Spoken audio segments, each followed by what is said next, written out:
took help from ChatGPT too. You research yourself as well. You did not believe in everything that you listened to. You did not believe everything that you saw on social media or you got from your coach. If I go back 2 to 3 years ago, I didn't know how much protein do I need. I just want to talk about each and everything because I believe that fitness has to do with every aspect of life. If you're emotionally fit, mentally fit, and spiritually fit, then definitely body follows suit. In the gig economy, with the advent of AI, everybody is going to have more and more freelancing gigs. So I see a very bright future in that. But people have now started noticing things that AI is here. So it's already eliminating so many jobs that freelancers had been doing. It's also affected. I think one of the things that I have done the same mistake. I remember like the first freelancing gig that I did was for $10 for writing a content, and that person never paid me as well. Like because I was trying to jump into something that I wasn't capable of doing at that time. The problem is we have not been able to price our services up to the mark just because we have been struck by the inferiority complex and we don't believe in our own credentials. Most of the times, people here in Pakistan, especially in Pakistan or in India, I mean in the subcontinent, we sell ourselves for less, very less. The talent pool in Pakistan is very big. Hard work, skill set, everything is big, but unfortunately they are unable to sell their services. And early in my days as well, like I basically understood this concept is like I have to price myself that is good for me, not because I want to make money. Do a lot in marketing, we do a lot in businesses, but a lot of times we are not just connecting the narrative with people, not with the messaging, not with the campaigns. That it was exactly the same principle with fitness as well. You're going to the gym, but you're not eating healthy. You're eating, but you're not going to the gym. So these basically were the two interconnected things. Salam Sabih, how are you? Walaikum salam, alhamdulillah, good. How are you? Alhamdulillah, same here. It's been long and long overdue. We have tried a lot of times to get in touch, and unfortunately, I could not have you here in person because you're not based in Karachi, being a Karachiite by heart. But you have been based in Netherlands for a very long time. And before I go on into the conversation with you, I would like to tell my audiences that Sabih is a person who is now more of a friend and a mentor to me, but we did not start like that. We started as a coach and a mentee. He's been my mentee for last 4 years now. To 2020 or 2021, we got in touch for the fitness coaching thing. He had some issues, some injuries that he wanted somebody to help him out with, and he got in touch through Instagram. Then I was not that much, I did not have that much following at that time. But Alhamdulillah, I've been fortunate enough to bump into such people. And Sabih is one of those kind people.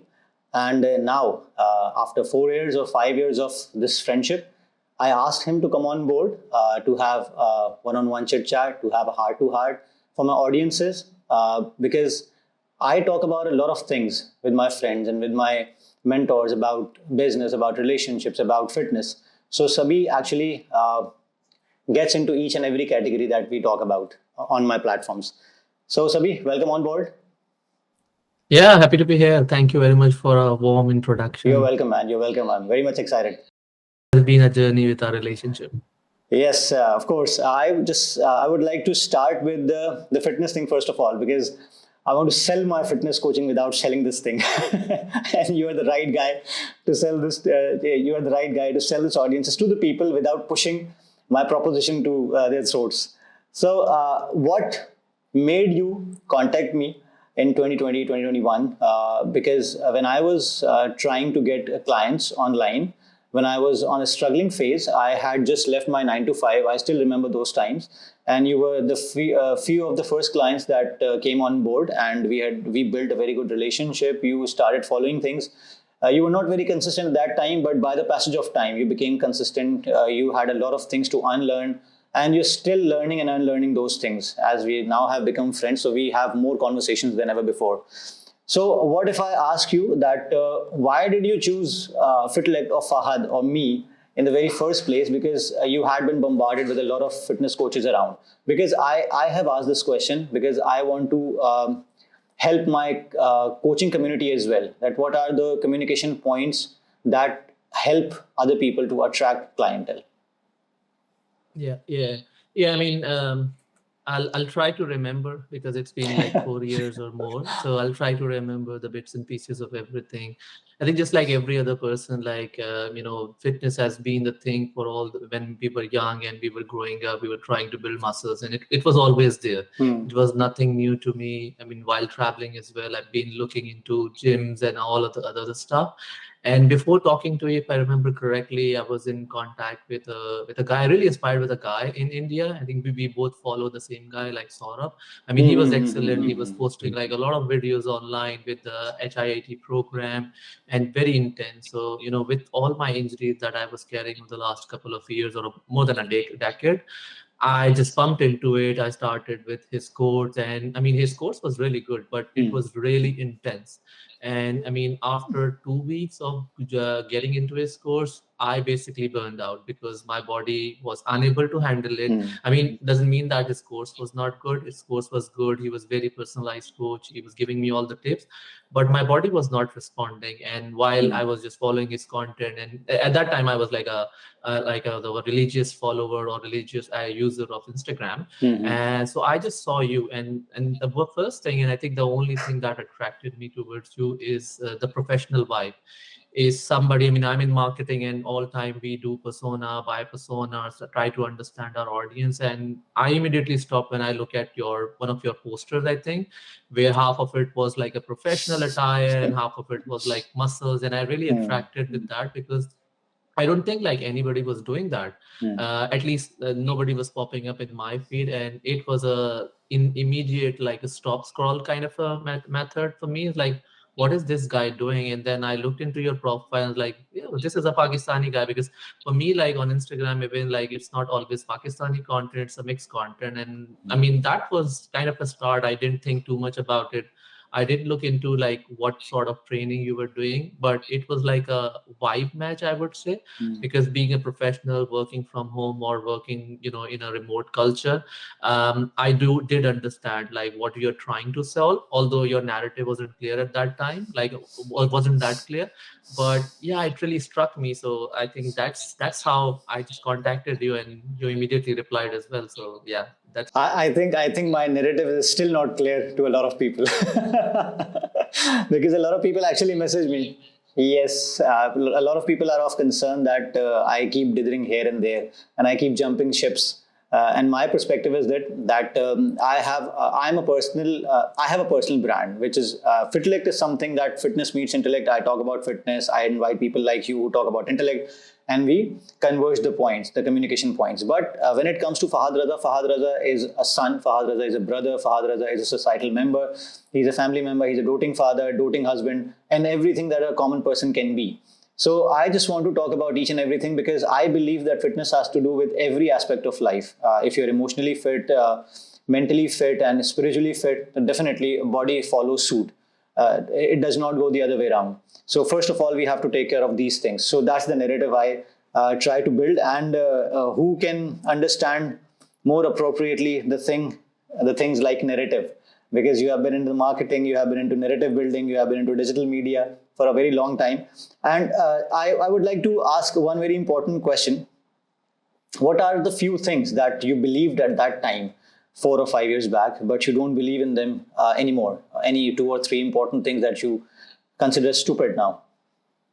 Yeah, I think it's a very good question. I would, as a marketer, I wouldn't use harsh words like calling them stupid things, but I think I was under a belief that more weights equals to more muscles, and I don't believe it anymore. More workout, more muscles.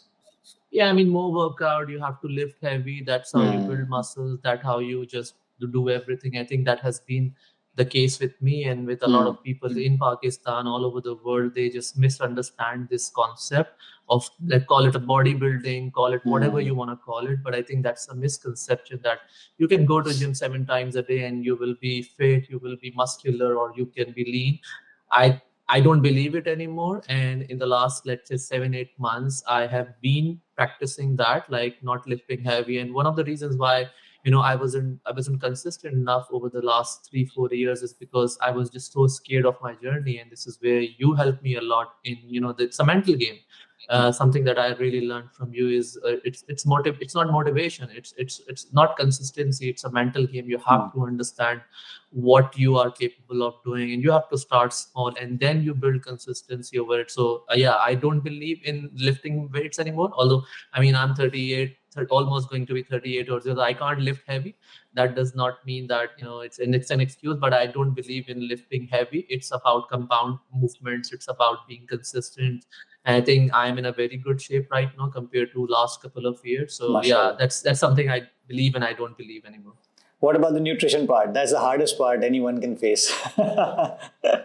I mean, like it took me like ages, I think, to understand it, and I think I give credit to you in a lot of that educational. By the way, I would like to interrupt. We have been family friends as well. Sabih's wife is actually a friend to my wife, and we have been very good friends simultaneously. So I have faced a lot of challenges when explaining things to females of the families, and his wife is one of those females, because whenever I have recommendations for anybody, somebody's wife comes up on the call or mothers come up on the call and they ask different questions, and it is very important for the females to get aligned on these nutritional patterns. So throw some light on that as well. Yeah. I mean, yeah, definitely. Nutrition, I think, is the most difficult thing and the most important thing. Whether you want to build muscle or you want to lean your muscles, I think it took us as well like years and years to basically understand what exactly we need. I mean, I was under the impression whatever Fahad is eating, I can eat as well and I can be fit as well. I think I was wrong, and you can't blame like the trainers, the coaches. It's all in you. It's you have to understand what you are capable, like I said, what you are capable of. And we also had the same issue. So nutrition, I mean, like I trading on, you really help me in understanding that you can basically eat everything you want, and you can still be fit. So I use like all your lessons, and then also chat gpt. I mean, I think I grilled chat gpt so much, try to understand what exactly, I mean, if I go back 2 to 3 years ago, I didn't know like how much protein do I need, like just to survive in life. And I was just not taking diet. And I think switching it to a protein focused diet really helped me. So I'm still not there. I think nailing your nutrition, it's a long shot. You can't do it in 1 month, in 1 year. I think you have to learn it. That's what I learned it. Like every month, let's say you have to try something. You have to try and to understand whether how your body is responding, and then you will discover new things. And so I think like it's the most important thing, and and one of the things that I neglected over the years. But I'm on the right track right now. I think I'm trying to understand what I can eat, what can help me in making good muscles, for example, or being in a good shape. So yeah, I hope this answers your question. Yeah, there's one thing, a very prominent aspect that you highlighted. I would like to reiterate that that you took help from ChatGPT too. You researched yourself as well. You did not believe in everything that you listened to. You did not believe everything that you saw on social media or you got from your coach. This is a very good approach, because if your coach is aligned with the science and if he knows the fundamentals of science, fundamentals of nutrition, and if you get the same things from the internet, if you get the same answers from ChatGPT, then things get established in your mind. And unless you are biased on the other side, because if you're searching why protein powder is bad, why protein is bad for your kidneys, then definitely you will get the same answers. But if you're unbiased and you have asked your chat GPT to be ruthless to you, not to be submissive to you, then definitely it's going to give you the answers that you're going to question yourself. So that's a very good approach, and this is what I like about you. And the reason you have been so curious is your professional background. Coming to the professional background, because you have been a Karachiite by heart, and you have seen ups and downs in Karachi. You have dealt a very hard hand, and you have lived a very hard life, as far as I know. And I appreciate those things about you. So I would like you to take us through your journey, your career journey, starting from Karachi. How did you start from Karachi, and how did you end up at the position that you're right now? And what went in between in the intervening years? That's the inspirational part. Try to just fast forward it, just Yes. not to bore anybody. I mean, just like any other boy in Karachi, like wanted to become a pilot or want to go into armed forces. I think that was a dream of everybody. You try to establish your fitness and everything around that. I was one of them as well. Like At a very early age, I think I started working due to some financial situations, which really helped me. Like when I go back, and the famous like a motivation speaker say, you can always connect dots when you look backward. So at that time, I mean, I didn't like it. Like I did like very off jobs, like in my life while I was studying. I started working when I was, I think, 16 years old. But I never quitted my studies, so I was just doing whatever I could do, like on a private level, on etc. Like I was doing it. Fast forward, I was working in a call center, and one of my friends, who is like a very known personality right now, every one of you guys know him. Like you listen to him. Like he's my mentor. He's my guru. He's everything. He called me, and The boy from Scott Wolf, you mean? Was done, yes. He's been doing great. That couple has been doing amazing. yeah. We were like college mates, and this whatever I am today, I think it's because of him. Like he basically picked me from nowhere.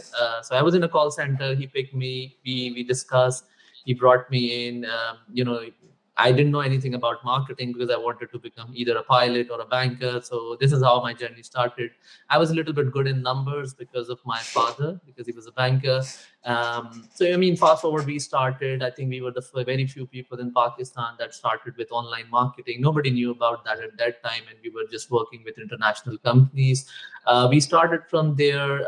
It was a very high performing organization. We were just a couple of people there, just wanted to make a change, just wanted to do something, and we were so curious. So I think the main thing that we had in us was curiosity. Is we didn't know what we are doing here, we didn't know where we want to go, but we just want to move fast, and we want to just keep going. So I mean, fast forward, like I moved to Dubai, like after spending like 2.5 or 3 years in Karachi, like in the agency.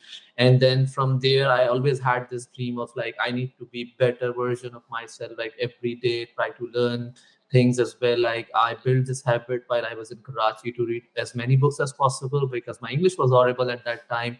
But I had this curiosity of just, I want to be better version of myself. And I think that applies to fitness as well. You have to have this curiosity in you. So I work with a lot of organization. I worked in a lot of disciplines, within the digital marketing scope as well.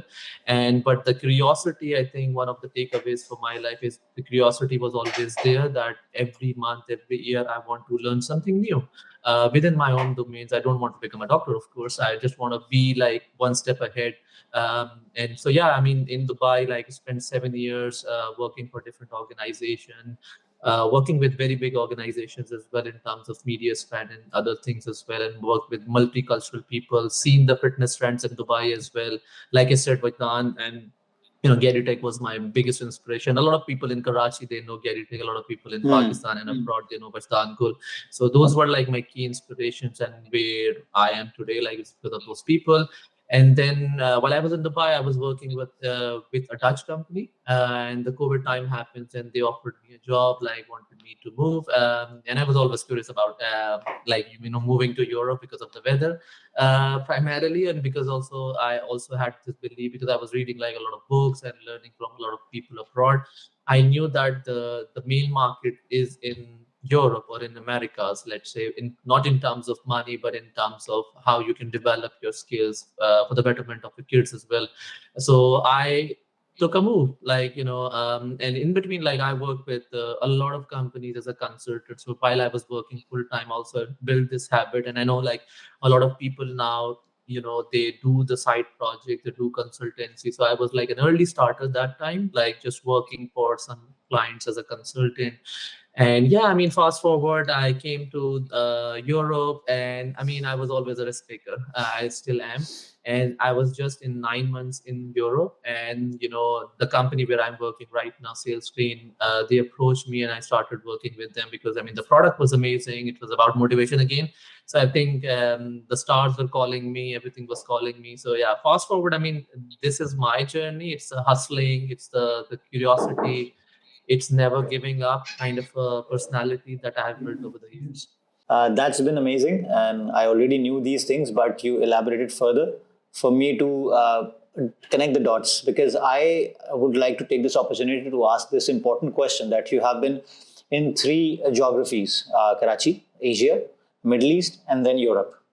So what are the major differences, or one major difference that you have found out in all the three environments, as far as work ethic is concerned, the behavior to the work towards the work is concerned, work life balance, and anything that you have that has inspired you, or you think Karachi was better in this aspect against these two, and Middle East has this thing, and those other two do not have these. So what are those things in all the three geographies?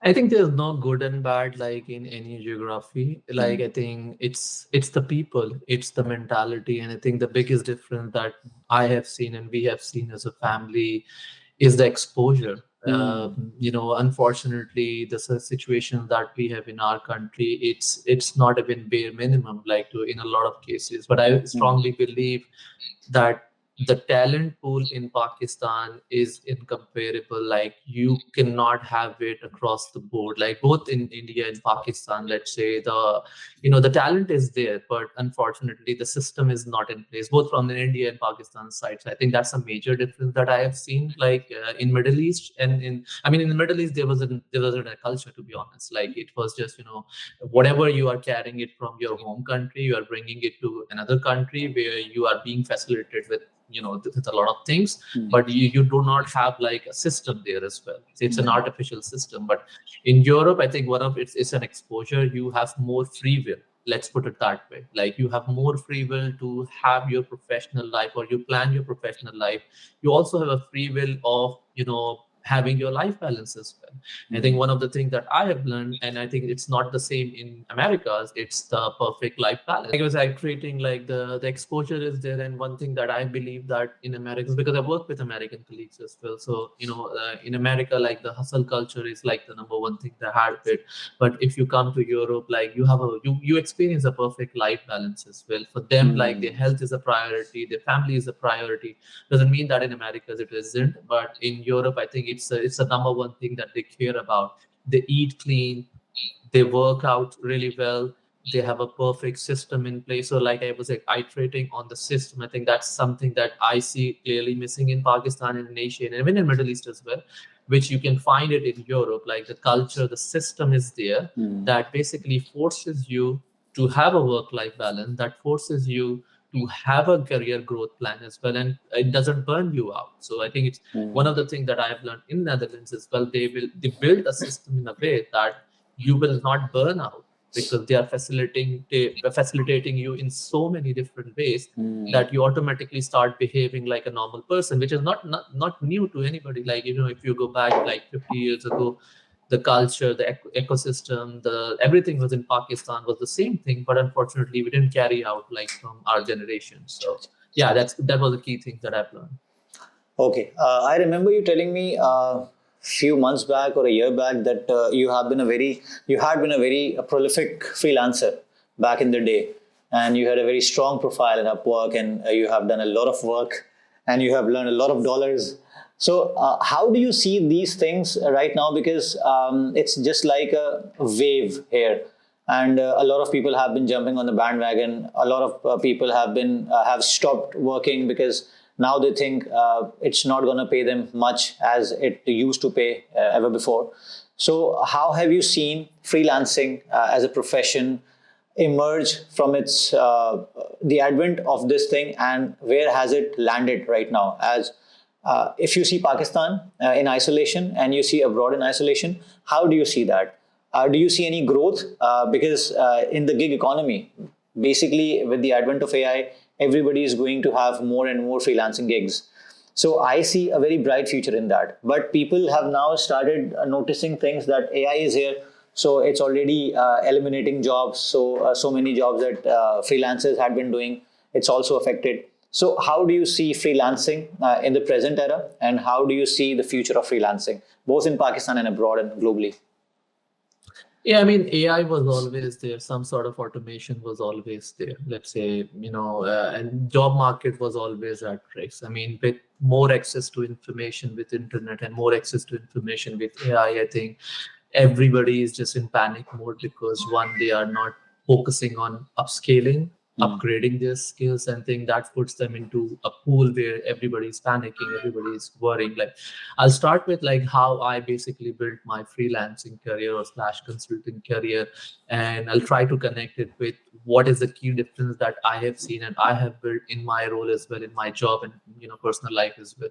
So I mean, first of all, I think it always has to start with a purpose. If you are doing anything, if you're doing fitness, if you are doing a job, or if you are doing a freelancing, that money shouldn't be the only objective that you have in mind. Like, if you chase only money, then you will have limited options, because then you do not work on your narrative. Like, one thing, like, because then you don't have a narrative, because the only narrative you have is money. Like, okay, I want to make money by doing this, I want to make money by doing that. So I think one of the things that I have done the same mistake. I remember like the first freelancing gig that I did was for $10 for writing a content, and that person never paid me as well. Oh. Like, because I was trying to jump into something that I wasn't capable of doing at that time. But it was a wrong ICP, it was a wrong narrative or a wrong skill set that I was trying to chase. And then over the years, I learned it, like, what is my strongest suit. And I mean, it's not about money. It's like, okay, what is something that I feel passionate about, I feel confident about, and that is something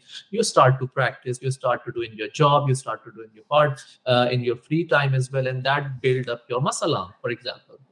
So I started with there, and freelancing came at a very later stage. Let's say I spent like 3-4 years into advertisement only, and then I started unlocking some freelancing gigs, and that too by word of mouth. So this is how I did it. And then not just money, is like it gave me pleasure, it gave me content, and it gave me learning as well, because I was learning enough in my job. But then when I was working with a couple of clients, I was learning more. So for me, like, the goal wasn't just money. It was like, okay, I'm unlocking more skills. I'm talking to more people. So it was helping me with my communication. So I was developing my communication skills as well. And one thing that I learned, that I was selling it on a different price. So I think what I wanted to iterate is, like, when you're doing freelancing as well, you have to first understand as well, like, how you want to sell your services as well. And one of the things that I talk with a lot of people, including you as well, like, you have to decide on your price point as well. I think that's a difference that I can see, like, in Pakistan and in Europe, is they understand how capable they are. Although the talent pool in Pakistan is very big, hard work, skill set, everything is big, but unfortunately they are unable to sell their services. And early in my days as well, like, I basically understood this concept is like, I have to price myself that is good for me, not because I want to make money, but because I want to value what I have learned over the years. And I feel like that is something a lot of people are not doing, because they are chasing money. For example, like, they are happy if they crack $1,000 for, let's say, a branding grid that they're creating. But if you go to Europe, if you go to America, that's the same thing you will get in $10,000. And it's the same person. It's like how you are packaging your services, how you're valuing your credentials as well. I think that's one thing that I have seen it, and it is evolving more and more with AI. I mean, AI cannot think. AI can only do what you are feeding or what data access AI has, but AI cannot be human. At least that's what I feel like. AI can't be creative if you are not giving AI proper prompting. So human has an advantage, and I think freelancers will make more and more money if, one, they start thinking not into just like a motion where they just want to make money, but build their narrative, what they are good at and why they are good. And a lot of people, like, they are unable to crack big deals. And early in my career, and people used to laugh at me when I used to say, I'm taking like 4 or 5K from a client, and they were like, you're field pulling me. But like I said, early in my days, I started believing in myself that what I'm doing for the company is something so valuable. So I have to price it in a way that is both good for me, because I don't want to burn myself out. And and that's why I don't do freelancing anymore, because in a short period of, let's say, 1 or 2 years, I basically learned a lot that is helping me in my current roles. There's one thing I would like you to repeat upon. A very important thing that you mentioned about the money mentality. The problem is we have not been able to price our services up to the mark, just because we have been struck by the inferiority complex, and we don't believe in our own credentials. Most of the times, people here in Pakistan, especially in Pakistan or in India, I mean in the subcontinent, we sell ourselves for less, very less, and we are always fearful of the competition. So and the narrative is that money buys you happiness. Actually, it's not money that buys you happiness. It's the attachment with money that buys you happiness. If you detach yourself, you're already happy. You don't need money for that. But that's a philosophical take I want you to elaborate upon. Yeah, I mean, I'll start with, money to not buy you happiness, but definitely money is an enabler as well for happiness, for contentfulness. So you don't have to just trash it like this idea of like, I don't want to go with money. Definitely, you have to think about. It's better to cry in your Ferrari than on a bicycle. Yeah, I mean, cycle. I love cycles. I live in Netherlands, so yeah, we are forced to do, and I think this is one of the fitness lessons that I have learned: walking, cycling. So the philosophy, I think, like I was saying, like you have to believe in yourself, and I think one thing that I've seen in young generation is they really want to do it quickly. I think that's the foundational mistake, that you cannot do anything in one day. I think this applies for your professional life, your personal life, even your fitness journey as well. You have to be consistent. So I think consistency is always on top of my mind. Consistency, discipline, these are the things that basically applies in your life, like regardless of what you are doing. So build those consistency. Yeah, building the habits, I think, was the key thing for me, and something that I recommend to everybody is like try to build those habits and the consistency in your life, and then pick just one thing. I think that's one of the key, like one of the major mistakes I've seen, like in our generation in Pakistan. We believe that we can do everything. Definitely, you can do like a lot of things, but not everything at a time. I think that was one of the things that I have evolved as well. And while reading a book called The One Thing, because I was just too much spread, not focused. That was my problem as well. And then once I just nailed that concept, like you can do multitasking, but at a certain time you can only do one. This is something that Sabih has been coaching me upon these days. We are preacher of ICP and narrative. Narrative, I think, can only be developed if you're focusing on one thing. Do that, move on. Do that. I think in freelancing as well, I would just guide if somebody wants to listen. Yeah, so build the consistency, focus on one thing, listen to more and more people. I mean, all the efforts that you are putting in educating people, I think get education from people, like, and open your Self-educate ears, yourself. open your eyes. I think understand that you don't have to just blindly follow anybody, regardless of what you want to do in life. Just understand, consume the information, verify it with ChatGPT, verify with your elders or with your colleagues, and then try to apply that in your life. I think that's something that I preach, I practice, and something I would definitely recommend to everybody. Beautifully put, beautifully put. And this is, you actually struck the right chords.